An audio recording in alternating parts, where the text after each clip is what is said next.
Caríssimos amigos e irmãos, que a paz do Senhor esteja com todos vocês. Estamos chegando próximo do dia de Santana e São Joaquim, próximo dia 26. E esse domingo, próximo dessa data de São Joaquim e Santana, os avós de Nosso Senhor, o Papa Francisco escolheu esse domingo para ser o Dia Mundial dos Avós e dos Idosos. Esse é o segundo Dia Mundial dos Avós e dos Idosos. Ele aproveitou o ano da família Moura Letícia para chamar a atenção também da importância dos avós e dos idosos. E colocou como tema o Salmo 92, versículo 15, dão fruto mesmo na velhice. E fala aqui justamente, com efeito, a velhice constitui uma estação que não é fácil entender, mesmo para nós que já vivemos. Embora chegue depois de um longo caminho, ninguém nos preparou para a enfrentar. Parece quase apanhar-nos de surpresa. As sociedades mais desenvolvidas gastam muito para essa idade de vida, mas não ajudam a interpretá-la.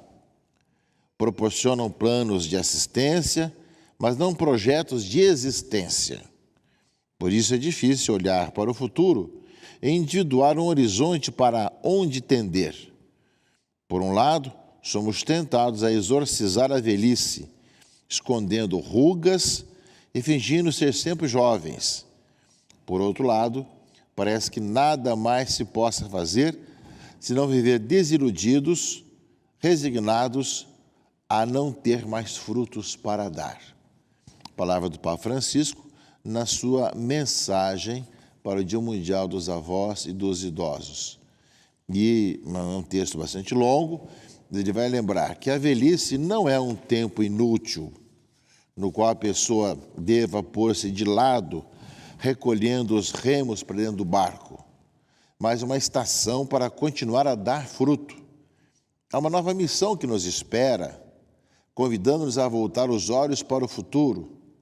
A nossa sensibilidade especial de idosos, da idade anciã, as atenções, pensamentos e afetos que nos tornam humanos, deve voltar a ser uma vocação para muitos. E será uma escolha de amor dos idosos para com as novas gerações.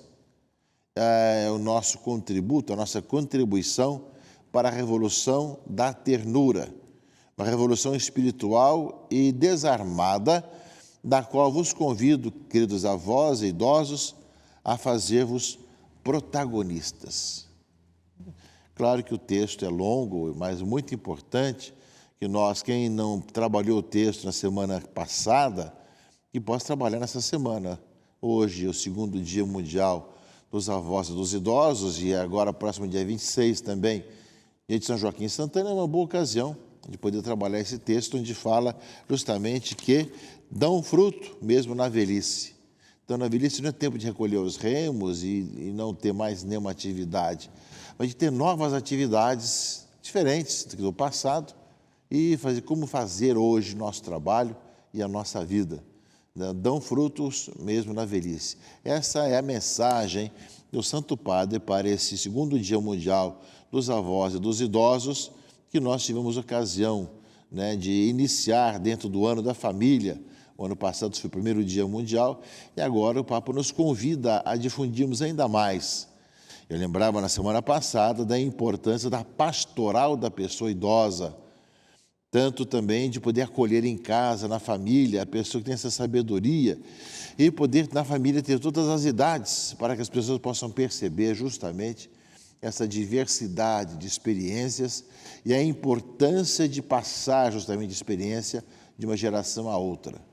Portanto, escutemos, leiamos, aprofundemos a mensagem do Papa Francisco para esse segundo Dia Mundial dos Avós e dos Idosos, que acontece hoje, nesse justamente 17º domingo do tempo comum, que é justamente o último domingo do mês de julho, que é próximo da data dos avós de Jesus, São Joaquim e Santana.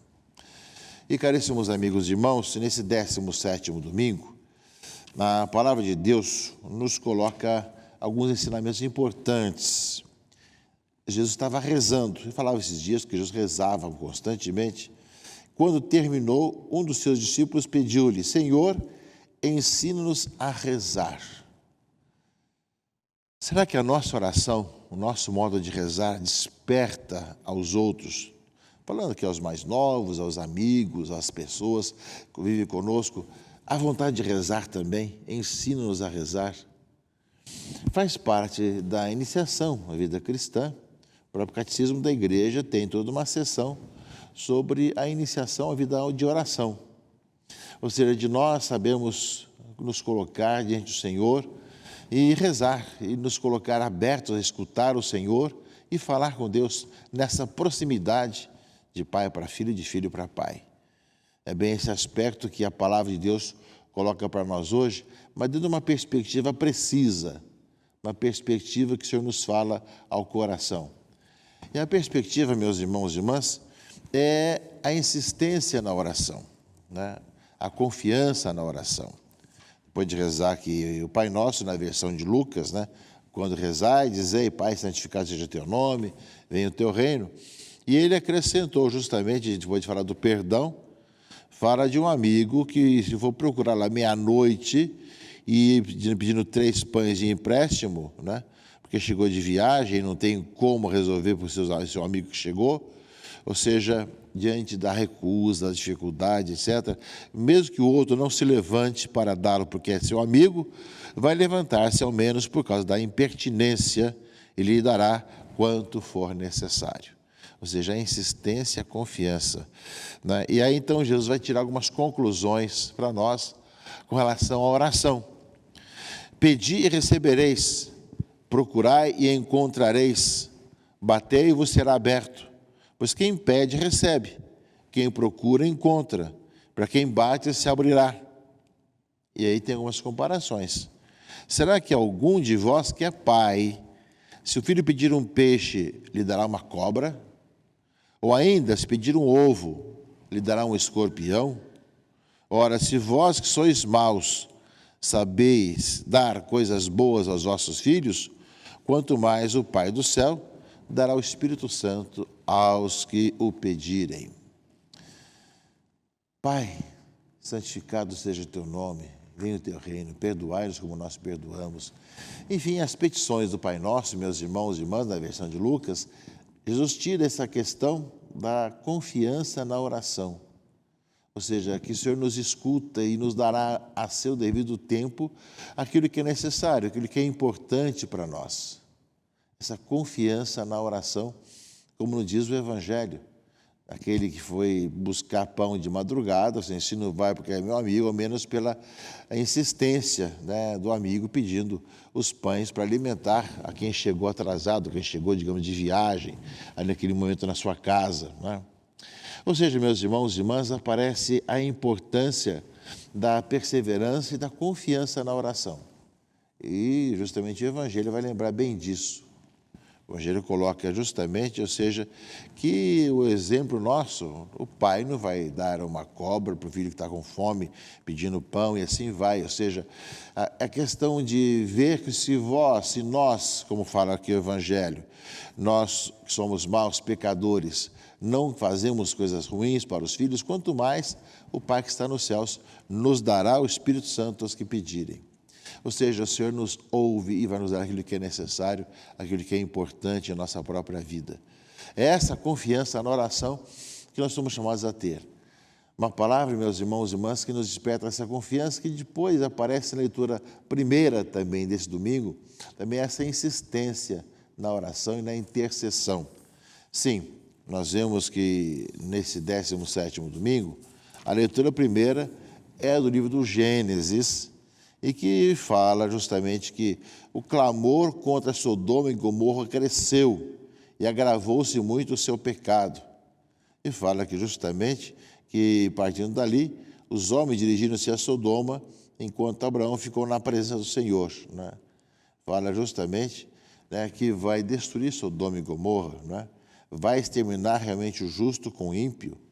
E se houver 50 justos na cidade, 40, 30, 20, até chegar 10, né? Se o senhor não se irrite se eu falar só mais uma vez, e se houvesse apenas 10?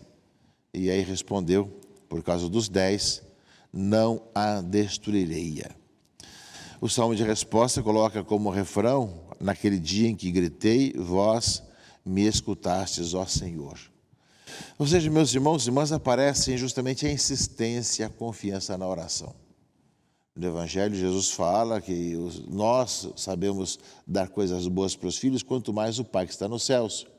E no Gênesis fala da insistência justamente para com o Senhor, para poupar a cidade que está destinada a sofrer as consequências das suas infidelidades, dos seus castigos, mas que, em vista de ao menos 10 que estivesse lá, não aconteceria. Ou seja, a importância de pessoas no meio da cidade que se santificam e ajudam justamente a fazer a experiência da misericórdia de Deus. Portanto, aí vai também, meus irmãos e irmãs, a nossa vida, o nosso chamado, para que todos nós, a nossa caminhada, vivamos também toda essa experiência com o Senhor e sejamos sinais da salvação no meio do nosso povo, para que, em vista justamente daquele povo que reza, que está com o Senhor, possa contagiar com o bem as pessoas e serem poupadas para um tempo de confiança, de transformação e, consequentemente, um tempo em que a vida possa ser transformada. A palavra de Deus, meus irmãos e irmãs, coloca justamente para nós essa realidade e nos convida cada vez mais, assim vivemos, assim nós caminhamos. Ou seja, quando nós rezamos, colocar nossa confiança na oração, a certeza que o Senhor nos ouve, nos dará aquilo que é necessário e, ao mesmo tempo, como fala o livro do Gênesis, de ver que em vista da oração e de ter pessoas justas no meio de tantas situações injustas e pecaminosas, atrai também a benevolência e o amor do Senhor. E, ao mesmo tempo, a segunda leitura, a carta aos Colossenses, meus irmãos e irmãs, nos fala que nós podemos sempre estar mudando de vida. Ou seja, que mesmo que nós tenhamos aí as consequências do pecado, dos males da nossa vida, nós sempre podemos ter uma nova vida e um novo coração. Fostes sepultados no batismo, com ele também fostes ressuscitados. Cristo Jesus, com Cristo, fomos sepultados e ressuscitados. Ou seja, quando se mergulha a criança ou adulto na água e se retira, sepultado e ressuscitados, né? Por meio da fé no poder de Deus, que ressuscitou Jesus Cristo dentre os mortos. Ora, vós estáveis mortos por causa dos vossos pecados, e vossos corpos não tinham recebido a circuncisão, até que Deus os trouxe para a vida junto com Cristo, e a todos nós perdoou os pecados. Existia contra vós uma conta a ser paga, mas ele a cancelou, apesar das obrigações legais, e as eliminou pregando na cruz. A nossa conta dos nossos pecados foi pregada na cruz com Cristo. Portanto, nos fala justamente do Senhor que nos trouxe a vida e nos perdoou. Tanto no caso aqui, a oração justamente, né, de Abrão diante do Senhor, diante da cidade estava sendo destruída, ou seja, pedindo para o perdão em vista daqueles justos que ali residiam, e ao mesmo tempo, meus irmãos e irmãs, que nós insistamos e confiamos no Senhor que nos dará aquilo que é necessário e importante em nossa vida, como fala aqui a leitura do Evangelho. Ou seja, se vós que sois maus sabeis das coisas boas aos vossos filhos, quanto mais o Pai do céu dará o Espírito Santo aos que o pedirem. Portanto, meus irmãos e irmãs, nesse Dia Mundial dos Avós e dos Idosos, saibamos viver bem a nossa vocação, nosso chamado, nossas atividades com relação a esse dia, numa semana de aprofundamento do tema, da mensagem do Santo Padre para esse dia, e que a palavra de Deus que nós vimos hoje, a confiança, a perseverança na oração, ilumine a nossa vida e a nossa caminhada, para fazermos a experiência, meus irmãos e irmãs, que o Senhor vai conduzindo a nossa vida, e fazendo experimentar o seu amor para conosco, para que nós difundamos ainda mais o amor de Jesus Cristo, nosso Senhor. Que as pessoas idosas, que os avós sintam o carinho dos seus filhos, netos, dos seus amigos, e que ao mesmo tempo, meus irmãos e irmãs, que a nossa vida de oração seja confiante. Aquilo que nós falamos vai acontecer com a graça de Deus em nossa vida. Que Deus abençoe, proteja e guarde em nome do Pai, do Filho e do Espírito Santo. Amém.